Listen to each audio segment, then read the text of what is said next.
弟兄姊妹平安，今天是2026年的3月26号。今天的经文是诗篇31篇第9节到16节，撒母耳记上卷16章11节到13节，腓立比书第1章第1节到11节。今天要跟大家分享的主题是为同工祷告。牧师非常喜欢一首英文的福音诗歌，叫做 Someone is praying for you。 在17年前，牧师还没有到美国牧会之前，曾经带领嘉义南门教会的青年唱这一首诗歌。没有想到这首诗歌成为我们前往美国之后支持我们在异乡开始生活一个非常重要的支持力量。为人祷告是基督徒的责任，为同工甚至为牧师祷告更是一个教会的动力以及发电机。每次在教会的选举当中，大家都非常高兴选出了某某人来担任服事的角色，但是牧师总是会提醒兄姐，这个票呢投下去不代表此事与我无关，而是一种决志，我们要与候选者同工，要为同工们来祷告的这样的一个决心。撒母耳为扫罗王高抹，也代表着他显命要成为扫罗王的支持者。即便是扫罗王得罪了上帝，后来上帝又差派了撒母耳去拣选高抹大卫，这个情况也是一样的。撒母也成为大卫的帮助者。撒母耳记上卷16章11节到13节。于是撒母耳问耶西，你还有其他的儿子吗？耶西说，还有一个最小的，他在外面放羊。撒母耳说，叫他到这里来，他不来，我们就不献祭。于是耶西派人去叫他来，他是一个英俊的青年，双颊红润，眼睛炯炯发光。上主对撒母耳说，就是他，膏立他吧。于是撒母耳把橄榄油拿出来，在他哥哥面前膏立了大卫。上帝的灵立刻支配大卫，从那天起与他同在。然后撒母耳回拉玛去了。我们也看到保罗他在受呼召成为外邦使徒，建立教会，教导训练同工的当中，也成为了他们代祷的勇士。腓立比书第1章第1节到11节记载了保罗对腓立比教会以及同工们的关心与代祷。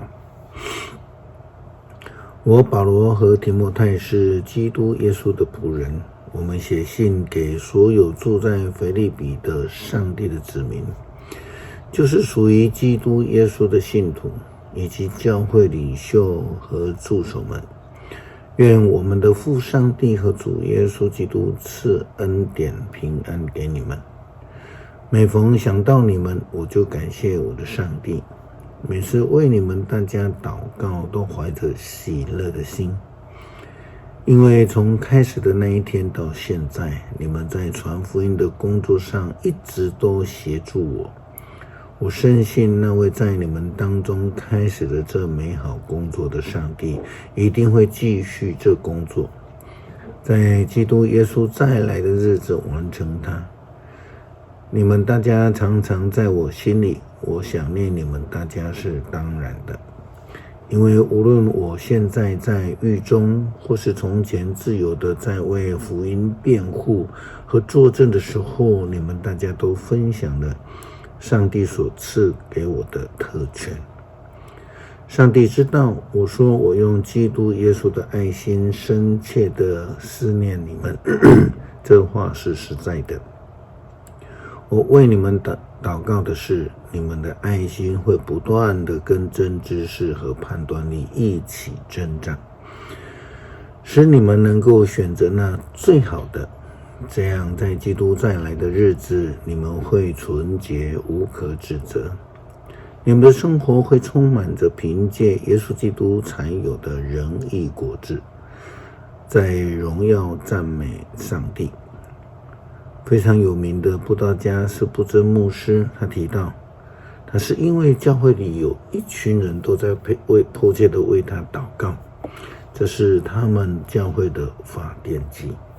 真的，我们都需要好好的为牧者、为教会的同工迫切祷告。诗篇31篇第9节到16节，上主啊，求你赐爱待我，因为我遭遇患难，我的眼睛因哭泣红肿，身心也都衰残。愁苦耗尽了我的生命，忧伤缩短了我的岁月。患难使我衰弱，我的骨头都枯槁了。所有的仇敌都戏弄我，左邻右舍都讥笑我，连那些知己的朋友也都怕我。他们在街上遇见我就一一躲开，大家把我忘了，把我当作死人。